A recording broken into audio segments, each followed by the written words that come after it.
कक्षा 11 की वाणिज्य वर्ग की ऑनलाइन क्लास में आपका स्वागत है। आपका सब्जेक्ट है बीओ यानी बिजनेस ऑर्गेनाइजेशन।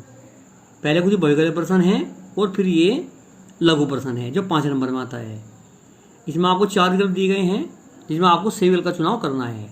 पहला विकल्प है प्राचीन काल में व्यवसाय का क्षेत्र था सीमित, असीमित, विस्तृत।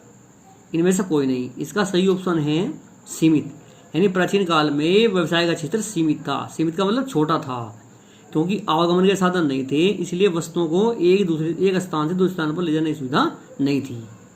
नंबर 2, किसी भी व्यवसाय के लिए स्थान का चुनाव करते समय किसका ध्यान रखना चाहिए। नंबर 1, सस्ता एवं कुशल श्रम बल, पूंजी बाजार की निकटता, अनुकूलतम जलवायु, और चौथा ये सभी। तो इसमें सही ऑप्शन है ये सभी, यानी ये सभी इसके अंतर्गत शामिल किए जाते हैं। व्यवसाय के लिए स्थान का चुनाव करते समय इन सभी बातों का ध्यान रखना पड़ता है कि जो श्रम है वो सस्ता होना चाहिए, बाजार निकट होना चाहिए, और जो वहाँ की जलवायु है वो व्यवसाय के अनुकूल होनी चाहिए। अब आपका ये लघुत्तरीय प्रश्न है, व्यवसाय संगठन के विभिन्न प्रारूपों की विवेचना कीजिए। कल मैंने आपको व्यवसाय संगठन का अर्थ बताया था, आज इसके प्रारूप की चर्चा करेंगे। व्यवसाय संगठन के प्रारूप को हम मुख्यतः 2 भागों में बांट सकते हैं।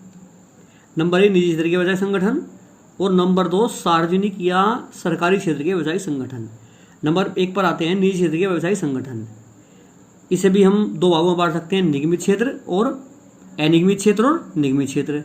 अनिगमित क्षेत्र के अंतर्गत संयुक्त हिंदू परिवार के व्यवसाय को शामिल किया जाता है। यह प्रारूप केवल भारत में ही पाया जाता है। इस प्रारूप के अंतर्गत पूरा परिवार व्यवसाय में शामिल होता है। व्यवसाय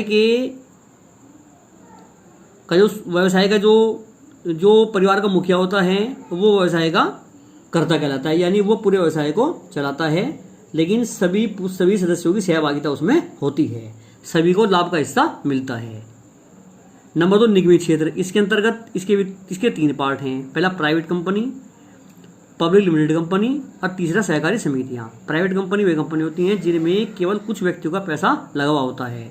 इसमें कम से कम 1 सदस्य है और अधिकतम 200 सदस्य हो सकते हैं। पब्लिक लिमिटेड कंपनी, इसमें जो व्यक्ति कंपनी स्थापना करता है उसके पैसे के साथ साथ इसमें आम जनता का पैसा भी शेयरों के माध्यम से लगा हुआ होता है। इसमें कम से कम 7 सदस्य होने चाहिए और अधिकतम इसमें असीमित, यानी इसमें कोई भी संख्या निश्चित नहीं है, कितने भी सदस्य इसमें हो सकते हैं। नंबर 3, सहकारी समितियां। जब इसके अंतर्गत 10 या 10 से अधिक व्यक्ति मिलकर सहकारिता के आधार पर पैसा लगाकर व्यापार करते हैं। नंबर 2, सार्वजनिक कंपनी या सरकारी क्षेत्र के व्यवसायिक संगठन। इस प्रकार के संगठन में सरकार का किसी न किसी रूप में नियंत्रण रहता है, यानी इसमें सरकार की सहभागिता होती है। इसके 4 पार्ट हैं। पहला पार्ट है वैधानिक निगम। इसके अंतर्गत भारतीय जीवन बीमा निगम एवं औद्योगिक वित्त निगम की स्थापना की गई थी। भारतीय बीमा निगम का मतलब है LIC। इसके अंतर्गत जो निगम की स्थापना की जाती है वो संसद में प्रस्ताव पास करके उसकी स्थापना की जाती है। नंबर 2, सरकारी कंपनी। सरकारी कंपनी से आशय उन कंपनी से होता है जिनमें 51% पूंजी, 51% या उससे अधिक पूंजी सरकार की लगी होती है, राज्य सरकार या केंद्र सरकार की। जैसे हिंदुस्तान मशीन टूल्स लिमिटेड है, भेल है, भारत हेवी इलेक्ट्रिक लिमिटेड, ये सब सरकारी कंपनियां हैं। तीसरा होता है, इसका तीसरा पार्ट है मंडल परिषद या प्राधिकरण। शहरों का विकास करने के लिए सरकार द्वारा जिन संस्थाओं की स्थापना की जाती है उन्हें हम प्राधिकरण बोलते हैं। जैसे मेरठ विकास प्राधिकरण, मुजफ्फरनगर विकास प्राधिकरण, इनका कार्य शहर का विकास करना होता है। नंबर 4, विभागीय उपक्रम। हमारे देश में डाक विभाग, रेलवे विभाग, दूरसंचार विभाग, इन सब की स्थापना विभागीय उपक्रम के अंतर्गत की गई है।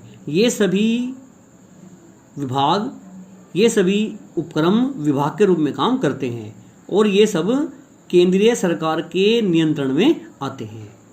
इस प्रकार आपका ये टॉपिक कंप्लीट हुआ।